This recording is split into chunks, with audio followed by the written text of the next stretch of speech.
ত্রিপুরায় নির্বাচন দপ্তর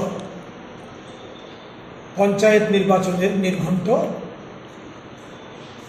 ঘোষণা করেছে। এই ঘোষণা অনুযায়ী আজকের থেকে মনোনয়নপত্র দাখিল করা শুরু হয়েছে। আমরা যথারীতি আজকে দুপুরে পশ্চিম ত্রিপুরা জেলার 17 জন জেলা পরিষদের বামফ্রন্ট সমর্থিত সিপিআইএম প্রার্থী এর মধ্যে 16 জন আমরা আজকে মনোনয়নপত্র জেলা শাসকের অফিসে জমা দিয়েছি। পাশাপাশি এই নির্বাচনকে সামনে রেখে পশ্চিম ত্রিপুরা জেলার বিভিন্ন ব্লকে নির্বাচন দপ্তরের নির্দেশ অনুযায়ী বিডিওরা সর্বদলীয় মিটিং ডাকছেন। এই মিটিংগুলিতে আমরা সবসময় যেমন অংশগ্রহণ করি, এবারও আমরা আমাদের প্রতিনিধি এই মিটিংগুলিতে পাঠাচ্ছি। কিন্তু আমাদের অভিজ্ঞতা তিক্ত। জিরানিয়া এবং বামুটিয়া ব্লকের ঘটনা আমি পরে বলছি। আজকে ডুকলি ব্লকে ডুকলির বিডিওর ডাকা সর্বদলীয় সভায় সিপিআইএমের প্রতিনিধিরা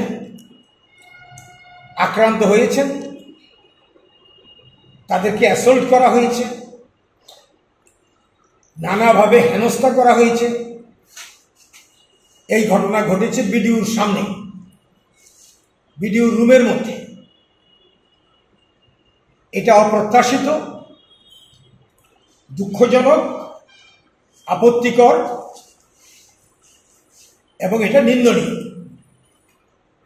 আমাদের ডুকলি মহকুমার 3 জন নেতৃত্ব, প্রাক্তন বিধায়ক রাজকুমার চৌধুরী, পার্টির সেই মহকুমার সিনিয়র লিডার তপন দাস এবং আরেকজন নেতা অসীম দেব, এই 3 জন তারা সর্বদলীয় সভায় গিয়েছিলেন।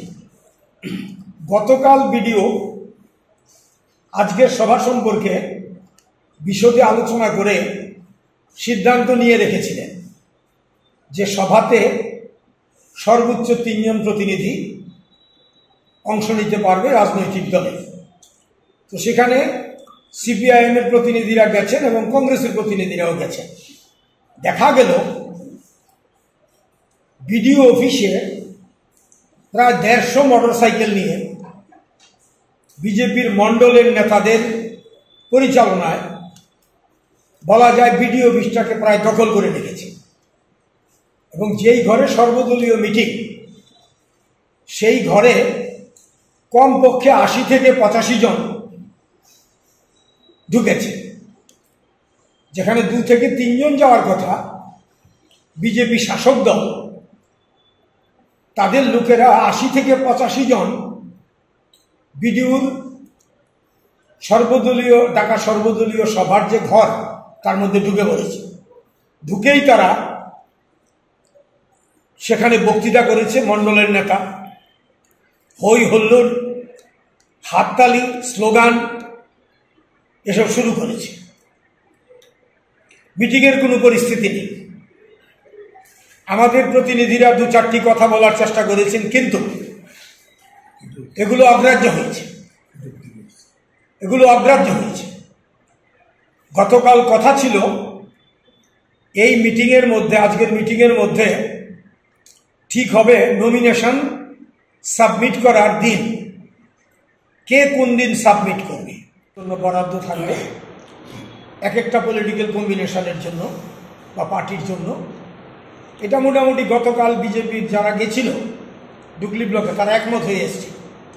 কিন্তু আজকে মিটিংয়ের মধ্যে তারা এই সমস্ত অগ্রাহ্য করেছে। করে তারা বলছে যে হবে না, তারা প্রত্যেক দিন নমিনেশন সাবমিট করবে। তার মানে কি? বিরোধীরা সাবমিট করতে পারবে না, তারা দখল করে রাখবে ব্লক অফিস। এই কথা বলে তারা আমাদের প্রতিনিধি যারা গেছেন সেখানে তাদেরকে নানাভাবে হেনস্থা করেছে। এই মিটিংয়ের মধ্যে অকথ্য ভাষায় গালিগালাজ এবং নানাভাবে আমাদের প্রবীণ নেতারা গেছেন, আর বিজেপির যারা গেছে মণ্ডলের নেতাদের সঙ্গে একেবারেই অল্প বয়সী বাহিনী, তারা তাদের অভিভাবক তুল্য রাজনৈতিক দলের প্রতিনিধি গেছে সিপিআইএমে, তাদেরকে তারা এইভাবে অসম্মানজনক শব্দে তারা আক্রমণ করেছে। এই মিটিংয়ে টিকে থাকাই দুষ্কর। তারপরে যখন দেখা যাচ্ছে যে এখানে মিটিং চলতে পারে না, এইভাবে কী আর আলোচনা হবে, এখানে বাজার হয়ে আছে, শাসক দল মিটিংটাকে বলা যেতে পারে যে দখল করে রেখেছে সর্বদলীয় নামে, কিন্তু দখল করে রেখেছে বিডিও নীরব। বিডিও সেখানে কোনো কথা বলছেন না এই ব্যাপারে, এই হচ্ছে অবস্থা। তো বিডিও যদি মেরুদণ্ড শক্ত করে আইন শৃঙ্খলা তার অফিসের মধ্যে রাখতে না পারে,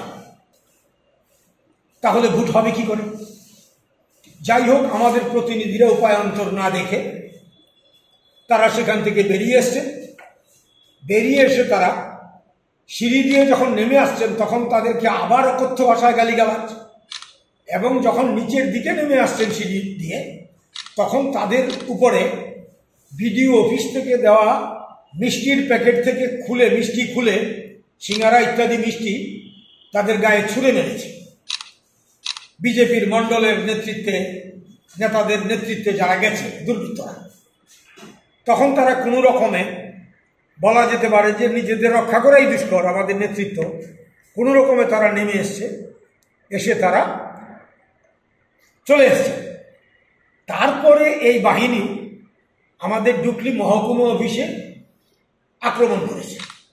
সেখানে গিয়ে অফিসের যিনি তালা লাগান তাকে হেনস্থা করেছে, মারধর করেছে, এবং কালকে থেকে যদি অফিস খোলা হয়, জুট মিল সন্নিকটে যে অফিস ডুকলি মহকুমা দপ্তর, তাহলে বলা হয়েছে তাদের ভাষায় ঠ্যাং ভেঙে দেওয়া হবে। এই হচ্ছে তাদের ভাষা। আর সেখানে অকথ্য ভাষায় তারা আক্রমণ, গালিগালাজ ইত্যাদি করেছে, মারধর তো করেছে। এই হচ্ছে অবস্থা। আমরা বলতে চাই, নির্বাচন কমিশনের নির্দেশ অনুযায়ী বিডিও সভা ডেকেছেন সর্বদলীয়। আমরা তাকে মর্যাদা দিয়ে এই সভাতে অ্যাটেন্ড করতে চাই। আমরা অ্যাটেন্ড না করলেও পারি। সর্বদলীয় মিটিংয়ে আমরা গেলাম না, এরকম ইররেসপন্সিবল পলিটিক্যাল পার্টি আমরা না। আমরা দায়িত্বশীল রাজনৈতিক দল হিসেবে, শৃঙ্খলাপরায়ণ দল হিসেবে কমিশনের ডাকা মিটিংয়ে আমরা কেন যাব না? যাব, সহযোগিতা করব। আমরা গণতন্ত্র পুনরুদ্ধার করতে চাই, আমরা যাচ্ছি। সেই অনুযায়ী ডুকলিতেও গেছে। কিন্তু প্রশ্ন হলো, বিডিও যদি সর্বদলীয় মিটিংয়ে মধ্যে যারা অংশগ্রহণ করতে গেছে বিরোধী দলের লোকজন, নেতৃত্ব, তাদের নিরাপত্তার গ্যারান্টি দিতে না পারেন, তাদেরকে বিজেপি দুর্বৃত্তদের আক্রমণের হেনস্থার হাত থেকে যদি রক্ষা করতে না পারে, তাহলে বিডিও সাহেব মিটিং ডাকেন